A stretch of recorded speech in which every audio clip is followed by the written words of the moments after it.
Hello everyone, welcome to science class. Open your book, page number 98, chapter number 11.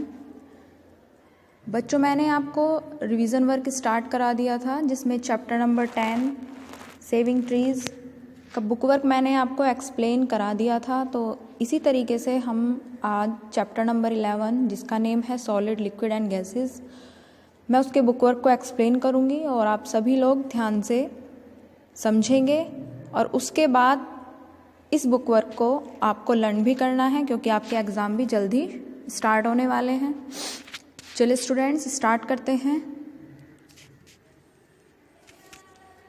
Exercise ए में आपको क्या करना है, टिक right the correct options MCQs, यानी कि MCQ दिए हुए हैं और जो सही ऑप्शन है उसके सामने आपको टिक करना है।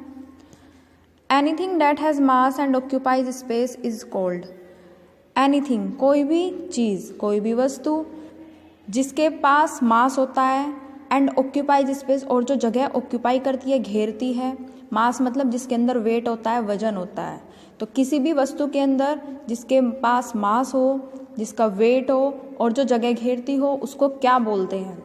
तो बच्चों मैंने आपको जब चैप्टर एक्सप्लेन किया था तो ये सारी बातें आपको समझाई थी कि जो भी वस्तु जगह घेरती हो और जिसका कोई मास हो, कोई वेट हो, कोई वजन हो, उसको क्या बोलते हैं। तो बच्चों उसको क्या बोलते हैं, मैटर। इसमें 4 ऑप्शन दिए हैं। फर्स्ट है मैटर, सेकंड है सॉलिड, थर्ड है वॉल्यूम और फोर्थ है मॉलिक्यूल्स। तो इसका जो ऑप्शन है वो है मैटर।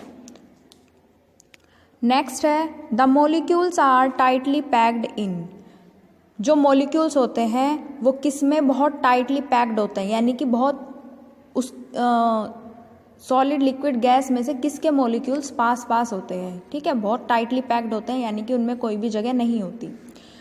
ऑप्शन है फर्स्ट है गैसेस, सेकंड है सॉलिड, थर्ड है लिक्विड एंड फोर्थ है ऑल ऑफ दीज। तो बच्चों जो सॉलिड के मॉलिक्यूल्स होते हैं वही टाइटली पैक्ड मॉलिक्यूल्स होते हैं जिनके बीच में थोड़ा सा भी स्पेस, थोड़ी सी भी जगह नहीं होती कि उसमें से कोई भी एयर भी पास हो सके। तो ऐसे मॉलिक्यूल्स किसके होते हैं, सॉलिड के मॉलिक्यूल्स ऐसे होते हैं जो टाइटली पैक्ड होते हैं।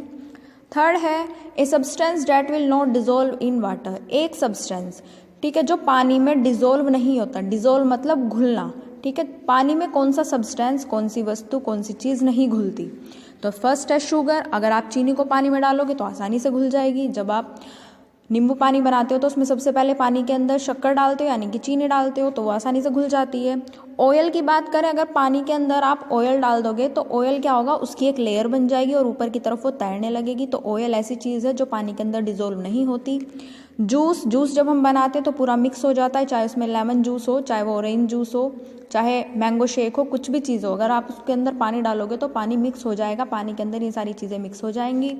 उसके बाद साल्ट की बात करें, पानी में जब आप नमक घोलते हो यानी कि जब आप नींबू पानी बनाते हो उसके अंदर नमक भी डालते हो तो वो भी आसानी से घुल जाता है। तो जो एक चीज़ है वो है ऑयल, यानी कि बी ऑप्शन, जो ऑयल पानी में आसानी से मिक्स यानी कि डिजोल्व नहीं हो सकता, नहीं घुलता। Okay students. फोर्थ है the substance to be dissolve is cold. वो सब्सटेंस जो आसानी से डिजोल्व हो जाए तो वो कौन सा है, उस सब्सटेंस को क्या बोलते हैं।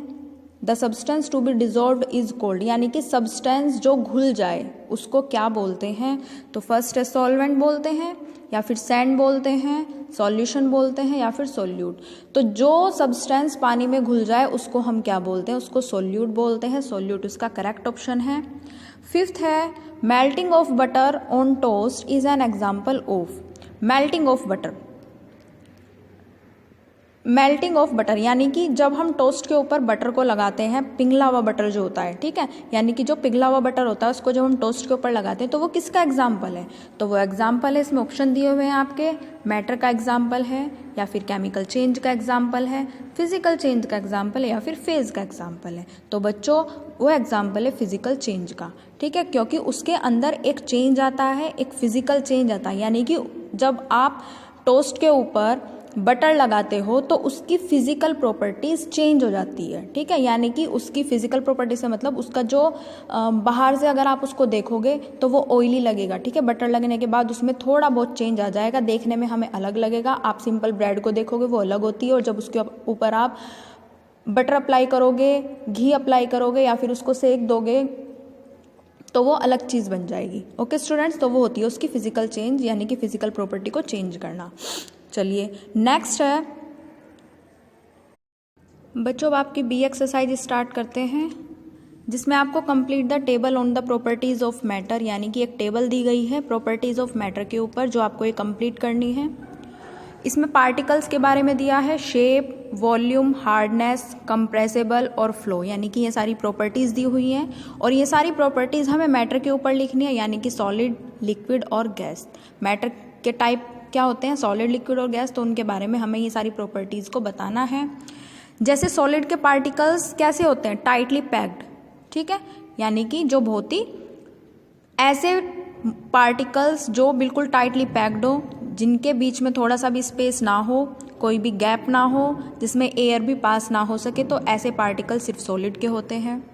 शेप की बात करें सॉलिड की, तो रिजिड शेप होती है, रिजिड मतलब ठोस, ठीक है, तो ठोस होती है। अब सॉलिड के एग्जाम्पल जैसे कि आपकी चेयर हो गई, आपके टेबल हो गया, उसके बाद आयरन की कोई भी चीज़ ले लो, उसके बाद कोई भी ऐसी चीज़ जो बहुत ही ठोस होती है, यानी कि कठोर होती है, जिसको हम आसानी से तोड़ भी नहीं सकते। स्टोन की बात करें, यानी कि पत्थर की बात करें, वो भी बहुत ठोस होता है ना। तो कोई भी ऐसी चीज़ जो हम आसानी से, जिसको हम काट नहीं सकते, जिसको हम आसानी से तोड़ नहीं सकते, जो बहुत ठोस होती है, तो उसको सॉलिड बोलते हैं।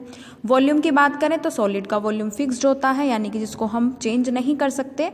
हार्डनेस की बात करें तो बहुत हार्ड होता है, सॉलिड क्या होता है, बहुत हार्ड होता है। आप आयरन की कोई भी चीज़ ले लो, लोहे की चीज़, वो बहुत हार्ड होती है, उससे हमें चोट लग सकती है, लेकिन अगर हम उसको काटने लगे तो वो आसानी से नहीं कट सकता, या फिर तोड़ने लगे टूटता भी नहीं है।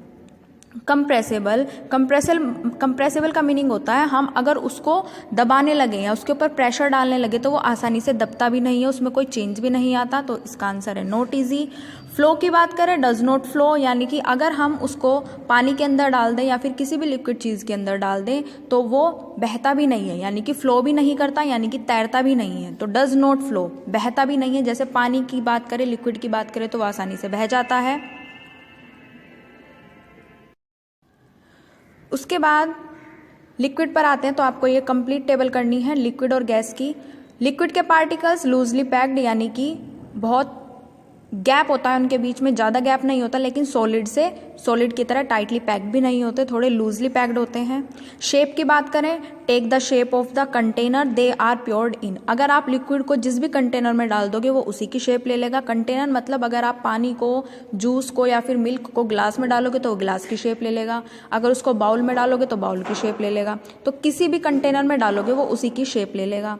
उसके बाद आते हैं वॉल्यूम पर। लिक्विड का वॉल्यूम फिक्स्ड होता है, अगर आपने 1 ग्लास मिल्क लिया है तो आप उसको चाहे बाउल में रख दो, चाहे उसको आप एक बॉक्स में रख दो, चाहे आप बोतल में कर दो, वो 1 गिलास मिल्क ही निकलेगा, तो यानी कि इनका वॉल्यूम फिक्स्ड होता है। लिक्विड का कोई भी लिक्विड ले लो, आप जूस ले लो, मिल्क ले लो, ऑयल ले लो, वाटर ले लो, कुछ भी ऐसी चीज़ ले लो, तो उन सब का जो वॉल्यूम होता है वो फिक्स्ड होता है।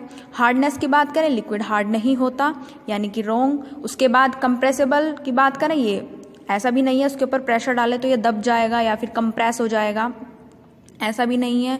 फ्लो की बात करें तो वो आसानी से फ्लो हो जाता है, यानी कि अगर आप पानी को नीचे ज़मीन पर भी डाल दोगे तो वो फ्लो हो जाता है, बह जाता है।